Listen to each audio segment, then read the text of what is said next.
You can have any service and work with any niche and get it to $10,000 a month. $100,000 a month is a different story. I don't believe that you can have any service or any niche and get it to $100,000 a month. That's a different beast. This is a totally different animal.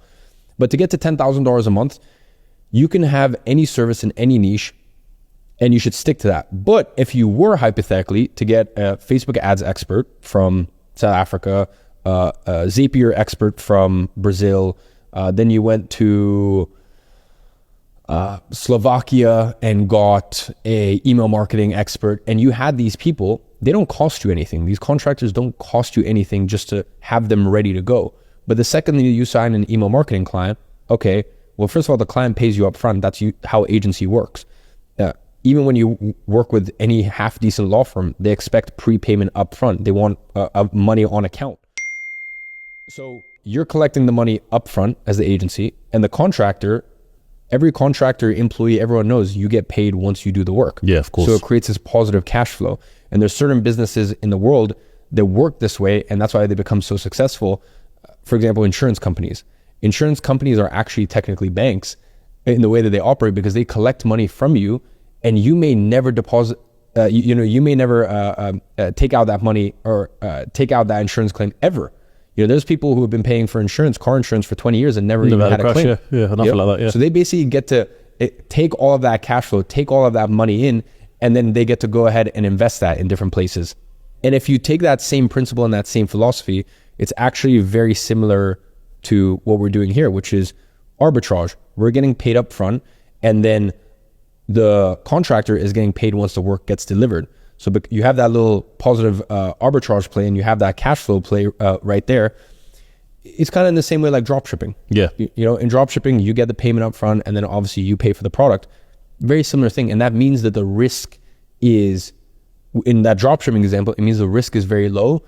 My only concern, and the only thing I make clear to people, and by the way, as I said, we have drop shipping taught by Jordan Welch, who's probably one of the foremost experts in the world. So I am a fan of dropshipping if it's done in the right way, and as long as you don't risk all of your money on advertising. Because the thing is, what I love about a service-based business is you can fail for 8 months and it doesn't matter. Like when I'm speaking to beginners, I always try to make it clear. You want something where you can literally fail for 8 months, 9 months, 10 months, a year, and it doesn't matter, because what you're spending $30 a month on like a couple softwares that you need to run the software. Oh, what you're spending $49 a month at my software company, Flowzy, to run your entire operations.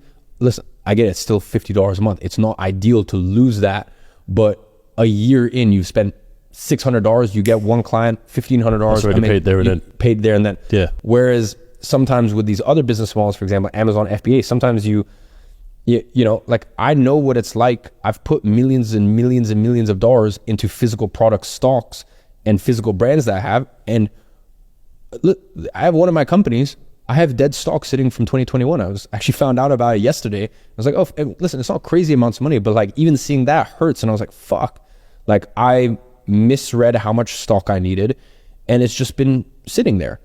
And that's fine for me in my position. That doesn't hurt me. But if I was a beginner and I've put all this money into stock and the market doesn't want it in the way I think it wants it, I'm at a big potential loss. So that's why I'm such a big fan of service-based businesses, because you basically can just fail for a long time and it doesn't really matter. It's not going to wipe you out. See, here's my thing with it. I completely agree with you. I know it's a business that works. My only caveat to it is the fact that nothing's as simple as it seems, right? Correct. And in this case, I know that service-based businesses like that, like an agency, like a social media agency, whatever the case may be, can be very, very, very competitive. So for someone to get their first client in the first place may be the biggest task out of them all. They may learn everything from yourself, but getting their first client might be the biggest strain of the whole thing that they've ever got put together. Yeah, you're correct. But that's the same thing with anything in life. Yeah, of course. Yeah, it goes without saying.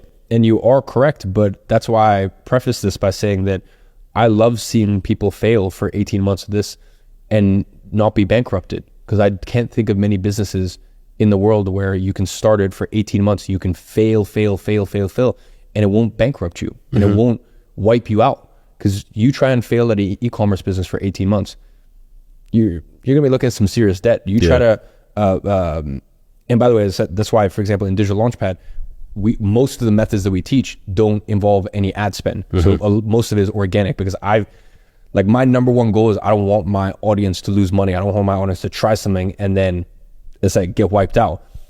Because I understand, the reason is because I understand how difficult it is when you first start. And I understand that when you first start, more than likely you will fail. It will be harder for longer than you think it will be. But once you get your first success, it'll probably be quicker than you could ever anticipate. Yeah, of course. Yeah. And that's just the way the world works. When it rains, it pours. So I do agree with your statement that getting that first client can seem monumental and can seem very, very difficult. And it probably will be more difficult than you think it will be. When I got my first client, I wasn't really intending to get a client. It just happened accidentally. And that was August of 2016.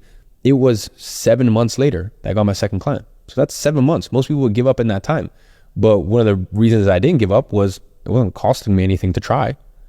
Maybe whatever, 30 pounds a month on some softwares I was using back then. Yeah. So, how you mentioned there that you've got clients that have been making upwards of $10,000 a month, right?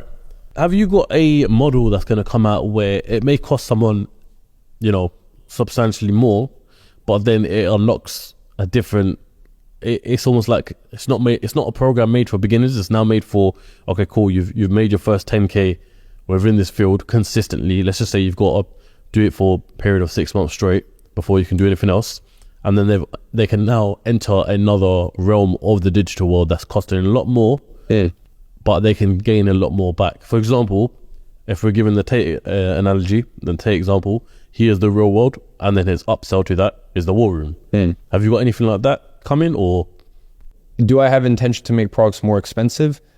Probably not. I've actually been trending in the other direction, and the reason why is because, especially with my e-learning stuff, this has been my goal the entire time, which is to reform the education system. And for me to have a $30,000 program doesn't reform the education system. It doesn't get me to where I want to go with that mission. And then financially, I'm okay. I'm pretty good with my other businesses. So I don't need to worry about that or try to extract as much juice or this or that. I just had a question regarding the people who are actually coaching in the Digital Launchpad. Yeah. Just a simple question. What's in it for them? Do they get a commission from the monthly subscription, or is it to be associated with yourself, or how's it all work? Once again, most of these people don't need to be associated. Bear in mind, most of these people inside have millions and millions of followers. So there's a few angles I could go. Some, I guess I could say it, but it won't mean anything here. First of all, there are good incentive structures for every single person that's inside. The reason I've been able to do this and bring the people that I've been able to bring on is because they all benefit in some way, and I structure deals specific. For some people, money is all they care about. And that's just the truth. And I know that's all they care about. For some people, for example, there's one individual who, through his teaching in some of his stuff, he uses a software that people don't know, but he basically owns the software, and he's now sold the software. Okay. Yeah. Okay, interesting. And he was able to sell the software because he had a hockey stick growth since it being inside of Digital Launchpad. Now, here's the thing. It's actually the best software. We don't allow softwares on there that aren't actually the best solution. It just so happened that the best solution was the solution that he owned, which made me double happy and then triple happy when, he sold the company for life-changing sums of money. So that's that one side of thing as to why people come onto Digital Launchpad. The other side of things is once people are in my ecosystem, and this is why maybe you've experienced part of it, or some of it, you haven't met the rest of the team, bro. Once you meet the rest of the team, being around my team, I've seen it with multi-millionaires, where I've had multi-millionaires try to drop everything they're doing to work at one of my companies because they just want to be a part of the team. Once you're around my organization, it's like this different world. It's, I can say it on camera, but it won't mean anything to someone until they're actually around me, my team, and they see the way that we operate and just how much fun we have while we're doing it. So I think that's one of the big reasons as well, as people teach inside of Digital Launchpad because they want to be close to the team and they know that it's going to benefit them in some way or another. They know a benefit. And I think also the other thing is they know that I'm a good long-term play. And I will give myself a pat on the back, but I I will still be around in 5 or 10 years. And without going into specifics, there's very few people I can say about that in this industry. You know, lots of people with lots of things going on, and I don't know if they'll be here in 5 or 10 years. So I think a lot of people that are in Educate just know that I'm always a person that will build bigger and better things and try to get people involved and elevate people. And I think they just want to be a part of that as well. Yeah, fairs. I want to use this point of the podcast to now talk about investments, right? Because off the back of Digital Launchpad, let's just say someone signed up, they've made $10,000. In the same video that you released, you said, we always hear that typical thing of, invest, reinvest back into your business, Yeah. And in this case, you don't necessarily need to do that all the time. Yeah. So if we had to imagine, let's just say, well, I don't even have to put this in the best ways, because you say there's different stages of investing, which I agree with. Correct. You make your first 10K, you make your first 100K, then you make your meals, and then so on and so forth.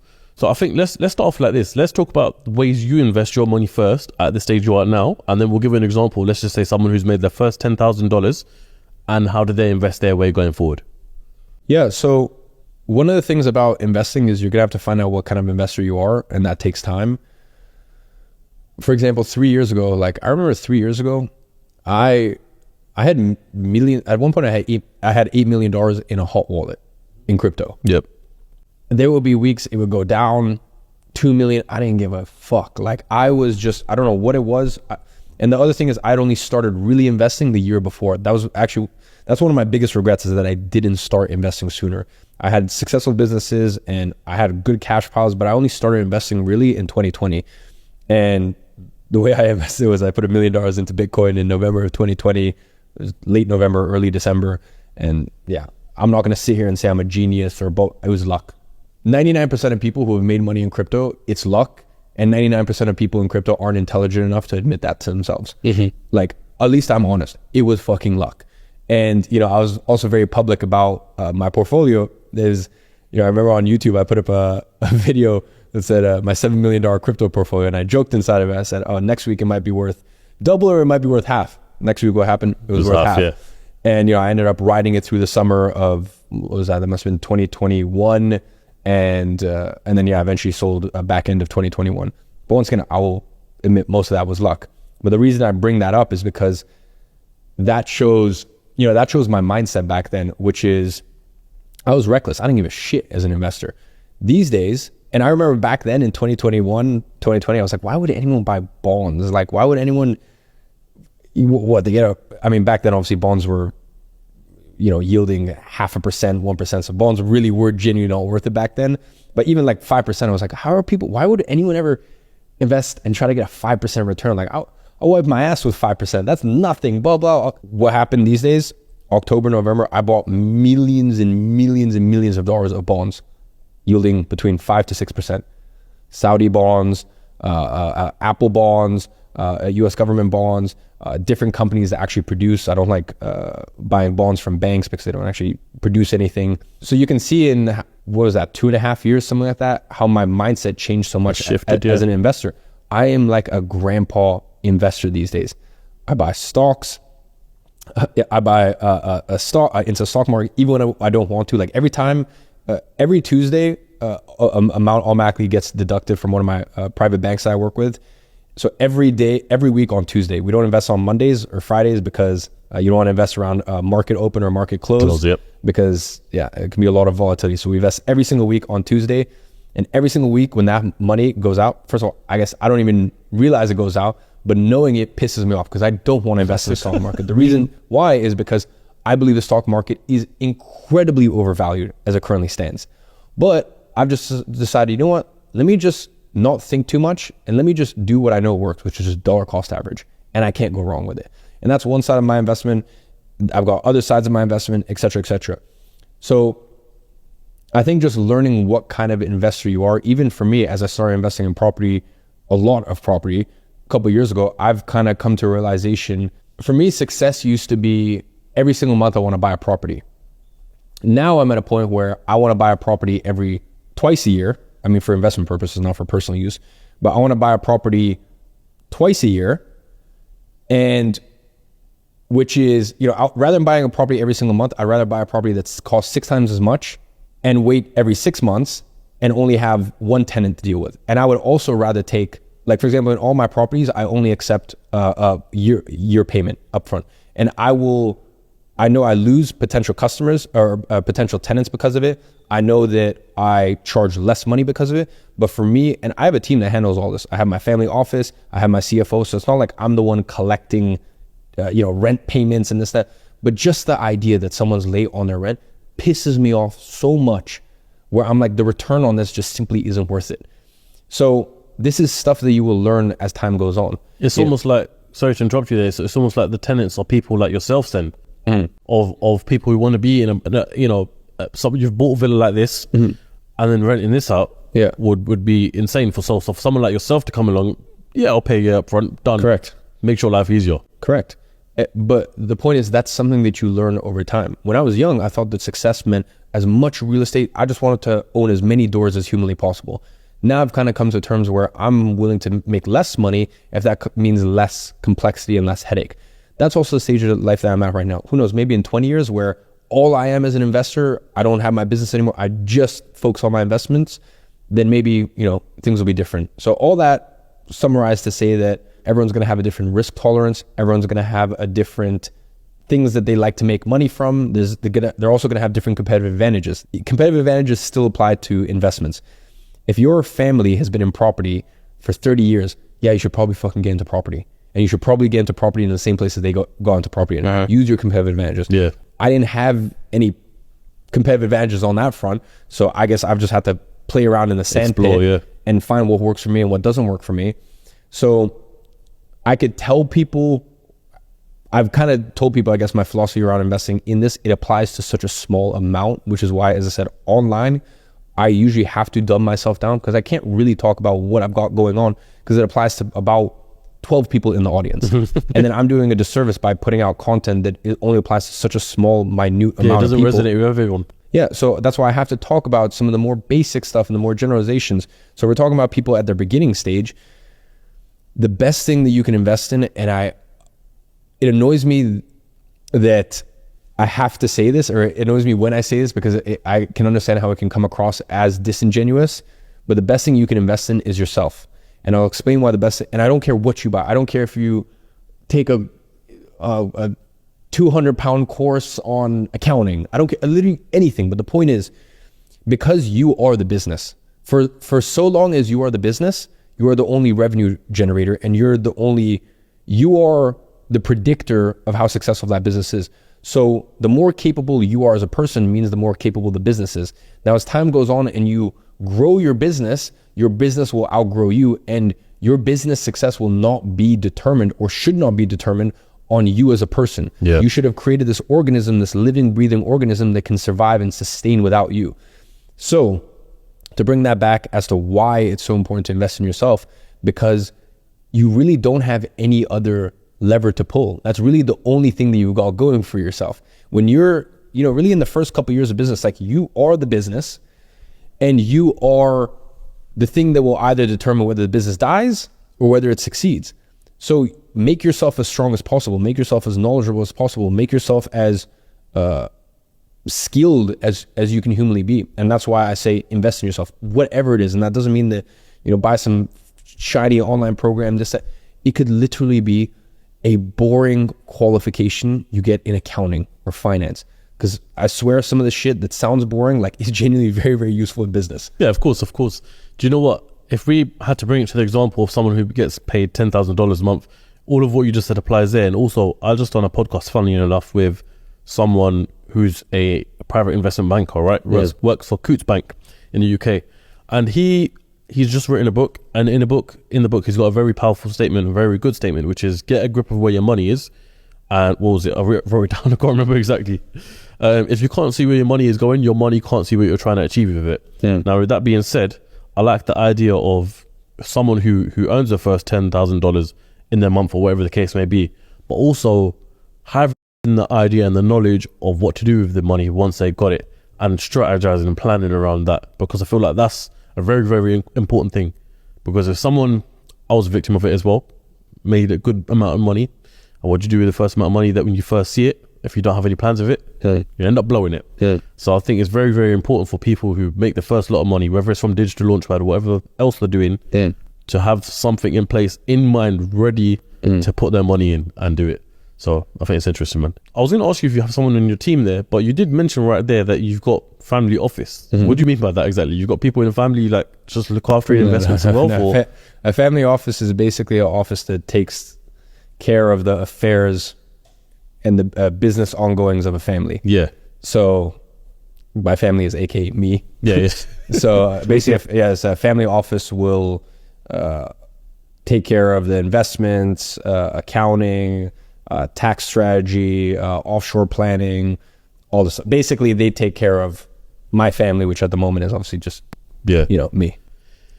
Look, Iman, let's take a step away from Iman as we know it. Let's take a step away from finances, business, the whole lot. Let's just chill between two guys. And let me just ask you a simple question, bro. Sure. What means the most to you in life right now?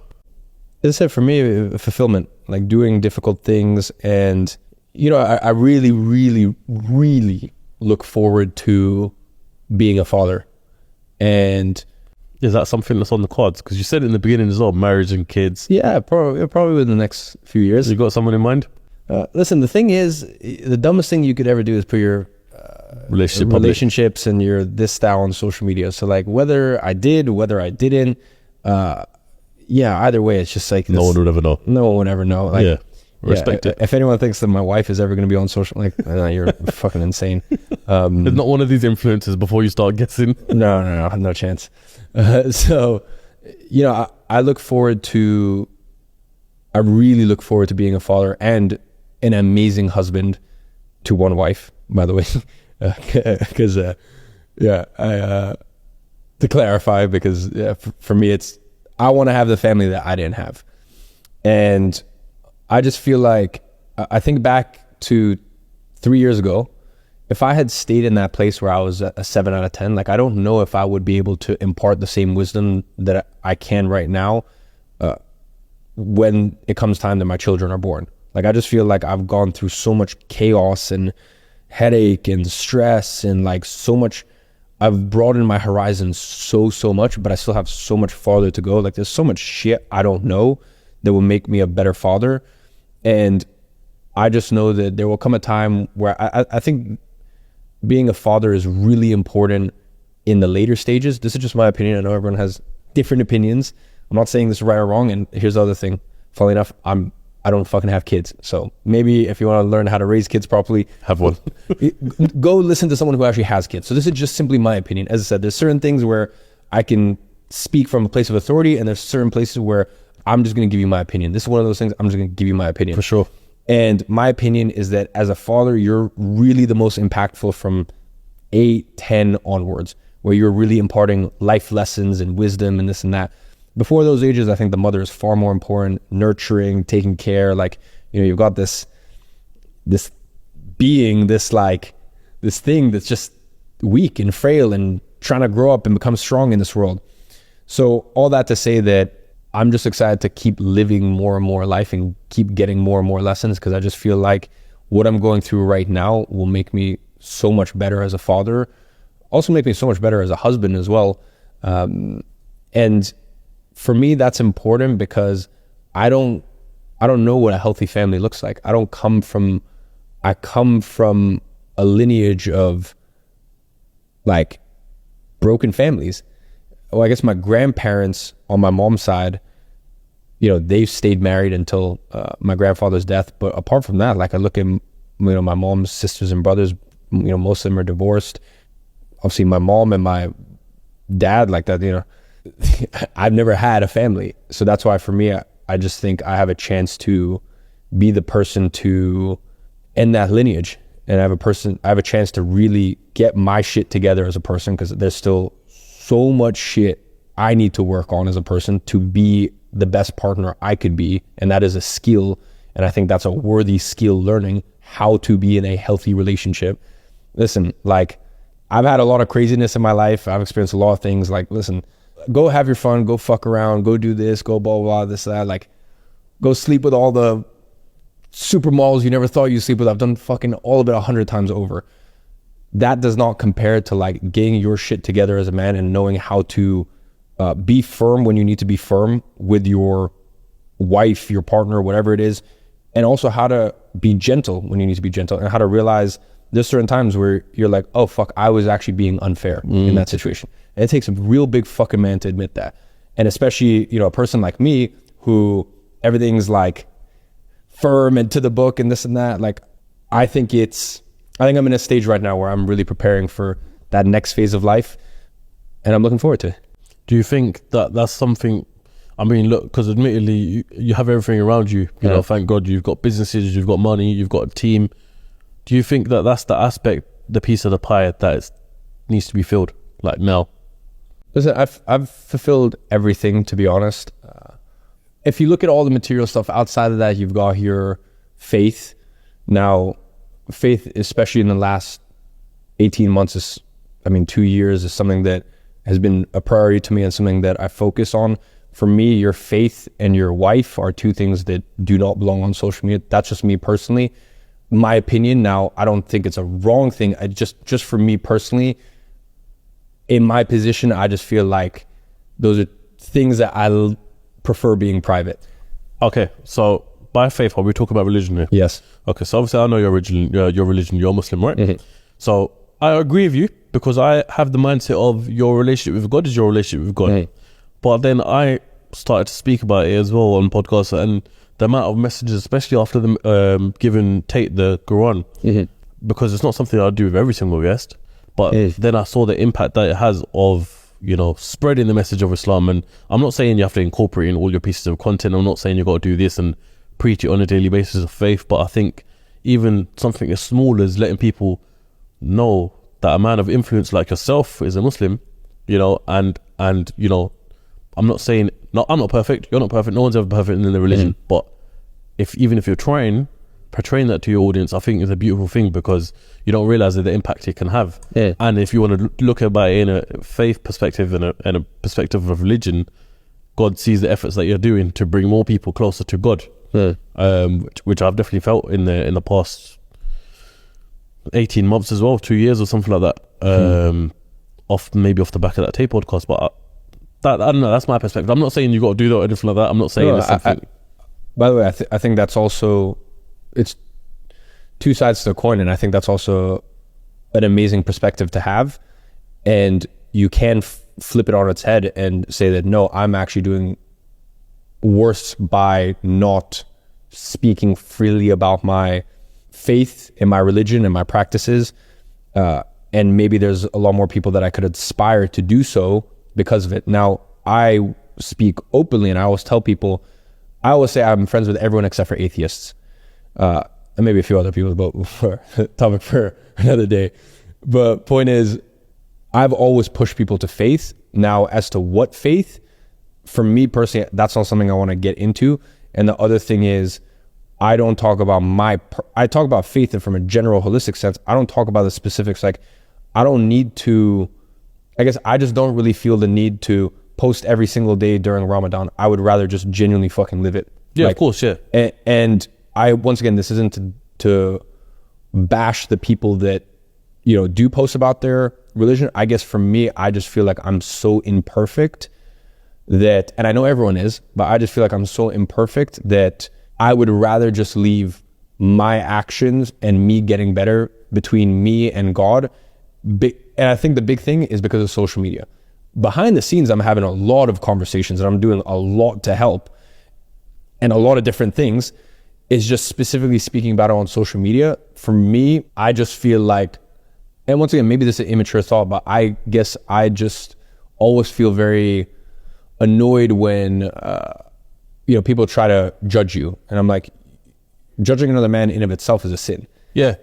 And the only person that can judge me is God. And I guess that's why I'm just like, I would rather leave that stuff away from social media. And as I said, I'm not saying it's right or wrong. Maybe in 5 years I realized, fuck, you know, knucklehead, and no, I should have put out there. But for me, it's just, I get so many opinions. You know, I have so many opinions from so many fucking people. to then have the opinions of, oh, you blah, blah, blah, blah, blah, this, that. And for me to sit here, just from my perspective, and be like, my friend, you're not in my position. Like, you can't, first of all, you don't really even know what the fuck's truly going on in my life. That's number one, because the best things in my life I keep private. That's number one. Number two, you have no right to judge because you have never been in this situation. And who knows what you would have done in this situation. You probably would have done it 100 times worse than I did. So I think maybe that's an immature perspective. I don't know. No, you could be right. Yeah, it's not an immature perspective at all, bro, because you're right. People do love to get their two pets involved in every single situation online. You know, if I post, I'll give you a great example, yeah? There was a picture that I posted on my Instagram with me and my friend praying. Just me and him. He was in front of me, he was behind me. The amount of people that had messaged me or comment on that picture saying, you're doing it wrong, you're doing it wrong. All we're trying to do, bro, is just show that we're praying or something like that. Something simple. Yeah. But you get what we call the Haram police, you know, coming onto you left, right, center. And I can imagine for you, in your case, it's going to be a whole load of people, bro. So respect to you, bro, because regardless of what you do, I think if you do it in private, it's a beautiful thing. You don't have to share it online. I think people can gather from your name and from where you're from, the religion you have, and your faith perspective as well. And I think a lot of what you stand for in general resonates with faith. So I think keep it private. If it works for you, bro. For You sure. know what I mean? Yeah. So it's interesting. But I'm glad to hear it because I don't know what it was like on the last time we done the podcast, but I'm glad to hear that in the last 18 months, you know, something we're working on.